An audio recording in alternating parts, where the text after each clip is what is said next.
बिस्मिल्लाहिर्रहमानिर्रहीम। अस्सलाम वालेकुम। वेलकम टू अस्मा राउस किचन। आज की रेसिपी में हम दम का कीमा तैयार करेंगे जो कि बहुत ही चटपटा चटखारेदार होगा और इसको बनाना तो बहुत ही आसान है।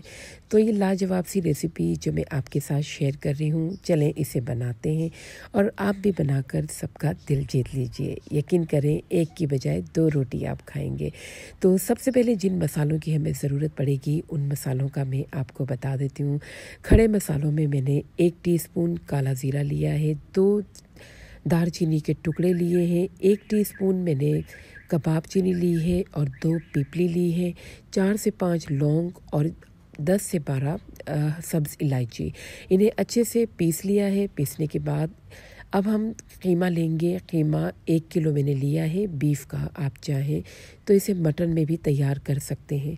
इसमें 1 टेबलस्पून पिसी हुई लाल मिर्चें शामिल करेंगे, 1 टीस्पून कश्मीरी लाल मिर्च शामिल करेंगे, 1 टीस्पून कुटी हुई लाल मिर्चें शामिल करेंगे, 1 टीस्पून नमक शामिल करेंगे, 1 टीस्पून कुटी हुई काली मिर्चें शामिल करेंगे, 1 टेबलस्पून इसमें पिसा हुआ गरम मसाला शामिल करेंगे जो हमने पीस के रखा था, ½ टीस्पून इसमें जायफल और जावित्री पाउडर शामिल कर देंगे, 1 टीस्पून इसमें हल्दी शामिल करेंगे। इसके अलावा इसके अंदर 2-3 इलायची क्रश करके यानी कूटकर शामिल कर देंगे जिससे बहुत ही मज़ेदार और अच्छी सी खुशबू आएगी। 2 टेबलस्पून इसमें क्रश किया हुआ कोकोनट शामिल कर देंगे और 100 ग्राम इसके अंदर मैं दही शामिल करूंगी। दही का पानी निकाल देंगे। दही बिल्कुल थिक होनी चाहिए। अब इसके अंदर 2 टेबलस्पून लेमन जूस शामिल कर देंगे। लेमन जूस इसमें शामिल करने के बाद 2 टेबलस्पून इसमें कच्चा पपीता पिसा हुआ शामिल कर देंगे, यानी कच्चे पपीते का पेस्ट हम इसमें शामिल करेंगे। 2 टेबलस्पून से ज़्यादा ऐड नहीं करना है। अब इसके अंदर हम 1 कप कुकिंग ऑयल शामिल कर देंगे। दम के कीमे में थोड़ा कुकिंग ऑयल ज़्यादा जाता है। 1 कप यानी 100 ग्राम का है ये। तो और ये शामिल करने के बाद इन तमाम मसालों को हम अच्छे से पीस लेंगे।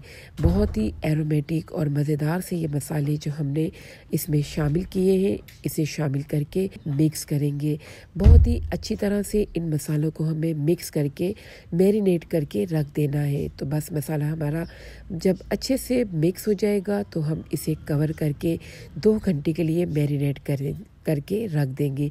आप चाहें तो ओवरनाइट भी इसको फ्रिज में मैरिनेट करके रख सकते हैं। अब 1 कप कुकिंग ऑयल एक कढ़ाई के अंदर हम शामिल करेंगे। इसके अंदर एक मीडियम साइज़ प्याज जो कि हमने चॉप करके पीस ली थी, यानी प्याज का पेस्ट बना लिया था, उस पेस्ट को इस ऑयल के अंदर डाल के अच्छे से थोड़ा फ्राई कर लेंगे यहाँ तक कि ये थोड़ा सा इसका कच्चापन जो है वो दूर हो जाए। तो प्याज जैसे ही अच्छे से इसके अंदर फ्राई हो जाएंगी तो हम इसके अंदर 1 टेबलस्पून भर के अदरक लहसुन का पेस्ट शामिल कर देंगे। अदरक लहसुन का पेस्ट भी हम इतनी देर तक फ्राई करेंगे जब तक कि बहुत ही अच्छी सी एरोमेटिक सी स्मेल आना शुरू हो जाएगी। तो अदरक लहसुन को बहुत अच्छे से फ्राई करते हुए अब हम इसके अंदर वो कीमा डाल देंगे जिसे हमने मैरिनेट करके रखा था, तमाम मसाले लगा के। बहुत ही आसान रेसिपी है जो कि 25 से 30 मिनट में रेडी हो जाती है। तो बस इस कीमे को इस प्याज और अदरक लहसुन के पेस्ट में डालकर अच्छे से हमें पकाना है। तकरीबन 5 से 6 मिनट तक हम इसे फुल फ्लेम के ऊपर अच्छे से भून लेंगे, यानी बहुत अच्छी तरह से हमें इसे पकाना है ताकि 5 से 6 मिनट तक हम इसको अच्छी तरह से जब पकाएंगे तो इसमें तमाम मसाले अच्छे से मिक्स हो जाएंगे। तो बस इसको अच्छे से हमें पकाते रहना है फुल फ्लेम पे। फुल फ्लेम पर 5 से 6 मिनट पकाने के बाद हम इसको स्लो फ्लेम पे पकने के लिए तकरीबन 25 मिनट के लिए छोड़ देंगे। लिड को कवर कर देंगे इसका। 25 मिनट के लिए हम बिल्कुल स्लो फ्लेम पर यानी दम फ्लेम पर इसको छोड़ देंगे ताकि ये अच्छे तरीके से तैयार हो जाए। बीच में आप इसको चेक ज़रूर करते रहें क्योंकि कीमा लगने नहीं चाहिए नीचे से। अक्सर ऐसा होता है कि अगर हम कीमे को चेक नहीं करेंगे तो वो पैंदे में लग जाता है। तो थोड़ी देर बाद आप बीच में इसका ढक्कन उठाकर इसको चेक ज़रूर करें। तो जब तक हमारा कीमा तैयार होता है यहाँ पर हम हरा धनिया और पुदीना जो कि हमने वॉश करके रखा हुआ है इसे अच्छा सा चॉप कर लेते हैं। धनिया और पुदीना अच्छे से बारीक कट कर लेंगे, इसे चॉप कर लेंगे और 25 मिनट के बाद जब हम अपने कीमे को देखेंगे कितनी देर उसमें रह गई है तैयार होने में। तो तकरीबन 25 मिनट हमारे हो चुके हैं। अब हम इसका लिड उठाते हैं और इसको देखते हैं कि कीमा कितनी अच्छी तरह से रेडी हुआ है। इसको थोड़ी देर हम और अच्छे से मिक्स कर लेंगे। अब इसके अंदर हम 1 मुट्ठी हरा धनिया और 1 मुट्ठी पुदीना शामिल कर देंगे। ये हर्ब्स इसमें शामिल करने से बहुत ही एरोमेटिक सी खुशबू इसके अंदर आ जाएगी और ये देखने में भी बहुत ही खुशनुमा लगेगा। मज़ेदार सी खुशबू इस वक्त पूरे घर में महक रही है और बहुत ही अच्छा सा लाजवाब सा ये दम का कीमा हमारा रेडी हो चुका है। तो बस 2-3 मिनट के लिए इसको दोबारा से हम कवर लगाएंगे और इसको बंद करके थोड़ी देर के लिए छोड़ देंगे, बिल्कुल स्लो फ्लेम पे, यानी 2 मिनट तक हम इसको बंद करके दोबारा से पकने देंगे। अब 2 मिनट के बाद जब हम इसका ढक्कन खोलेंगे तो अब हम इसके अंदर लेमन जूस शामिल करेंगे, यानी 1 लेमन जूस, यानी लेमन जो फुल साइज़ का है मेरे पास बड़े साइज़ का, उसको हम अच्छे से इसमें निचोड़ देंगे और इसका जूस इसमें शामिल कर देंगे। इससे बहुत ही अच्छा फ्लेवरफुल सा टेस्ट दम के कीमे का हो जाता है। तो बस इसे मिक्स करेंगे दोबारा से और ये दम का कीमा हमारा बहुत ही अच्छा सा रेडी हो गया है। बहुत ही झटपट और क्विक रेसिपी है। अगर आपके घर में दावत है तो आप इसे 1 दिन पहले मैरिनेट करके तमाम मसाले लगाकर रख सकते हैं। बहुत ही कन्वीनियंट रेसिपी है।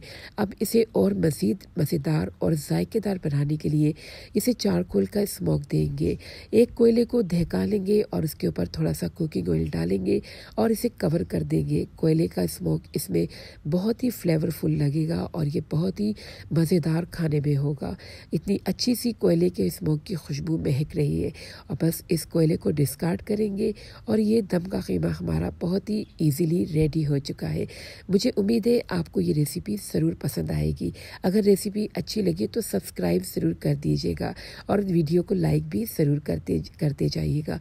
इसे डिश आउट करें और इसको रिंग्ड अनियन के साथ सर्व करें। इसके साथ आप स्लाइस किए हुए लेमन और हरी मिर्च कटी हुई रख लें और इसके ऊपर हरा धनिया और पुदीना मज़ीद छिड़क कर डिश को एंजॉय कर सकते हैं। बहुत ही मज़ेदार और बहुत ही फ्लेवरफुल सा ये दम का कीमा मिनटों में तैयार हो जाता है। मैंने ये मसाले 1 किलो कीमे के मुताबिक शामिल किए हैं। अगर आप हाफ़ केजी कीमा बना रहे हैं तो आप इन मसालों की क्वांटिटी को हाफ़ कर सकते हैं। बहुत ही सिंपल और इजी रेसिपी है। मुझे उम्मीद है आपको कोई भी प्रॉब्लम इसमें दरपेश नहीं आएगी। रेसिपी अगर अच्छी लगी हो तो लाइक ज़रूर कर दीजिएगा और मुझे अपनी दुआओं में ज़रूर याद रखिएगा। मिलते हैं फिर किसी और बहुत अच्छी रेसिपी के साथ। तब तक के लिए मुझे दीजिए इजाज़त और अपना भी बहुत रखिएगा ख्याल। अल्लाह हाफ़िज़। Thanks for watching.